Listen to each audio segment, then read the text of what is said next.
Yan. So, marami pa yan. Kunyari, walang makakaalam, sasabihin sa'yo ng boyfriend mo. Ah, Nasasabihin ng girl, malalaman ko at para sa akin, marami na yun. So, tamang sa yung talagang self-worth, self-esteem, dapat alam ng babae yung worth niya so that she can say no to this. yes. So, anong kinakatakot mo? Sabihin ng boyfriend, sasabihin mo, Hey everyone, I'm Dr. Christine Albakyat, and this is Chat with Peds, where I interview experts in the field in order to empower you and give you the confidence to raise happy and healthy kids. My guest is a colleague and a very good friend. She is Dr. Maria Cristina or Christy Tierra. She is a board certified pediatrician of the Philippine Pediatric Society. And she is also a training consultant at Southern Isabela Medical Center, where we both work and where we both train residents. She is also the incoming vice president of Santiago City Medical Society of the Philippine Medical Association. And she is also an officer and assistant secretary of Philippine Pediatric Society Northeastern Luzon. And this talk is sponsored by the Philippine Pediatric Society Northeastern Luzon, and we are here to promote the project of PPS NEL, the project Teen Inspired. Dr. Christie is a wonderful resource for all the questions that I have on Gen Peds. And she is also a doting mother to two kids. So join me as Doc Christy and I talk about teenage pregnancy. Hi, Doc Christy. Welcome. good afternoon, Tin. I'm so happy and I appreciate this opportunity to be able to talk to you in your show.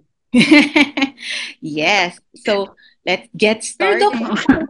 I wanna know anong sinasabi ng mga trainers, like how can we teach the girls kung paano mag-say no pag pinipressure sila? Anong mga example ng mga scenarios na para sa mga listeners natin, na mga nanonood din na kung oo, paano ba sila mag-refuse?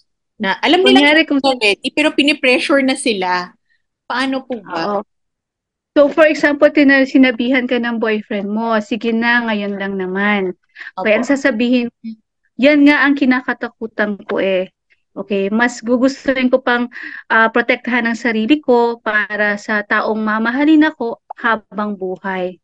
So Ah, parang hindi naman isang beses lang yan eh, pero parang yun nga, kinakatakutan niya, mas gusto niya na sure siya dun sa taong ibibigay niya yung sarili niya.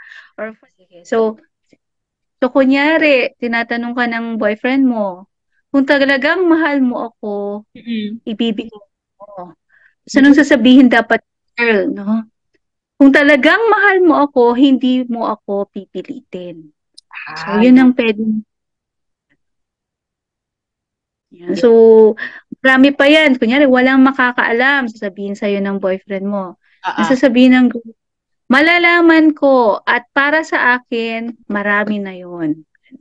So, tamang sa yung talagang self-worth, self-esteem, dapat alam ng babae yung worth niya so that she can say no to this. So, yes. anong kinakatakot mo? Sabihin ng boyfriend, sasabihin mo, marami. Una, STI, no? Gonorrhea, hepatitis, sasabihin lahat. Sasabihin lahat ng mga sakit. Yun. So, yun ang unang sasabihin pag sinabi anong kinakatakot mo. Yun. Tapos ano pa ba? Sabihin sa'yo, duwag ka lang eh. Duwag, sasabihin sa'yo ng ano, i-challenge ka talaga. Tapos, sasabihin mo, mas kahanga-hanga or ang taong nagpipigil kaysa sa taong nagpapadala. So, ganun.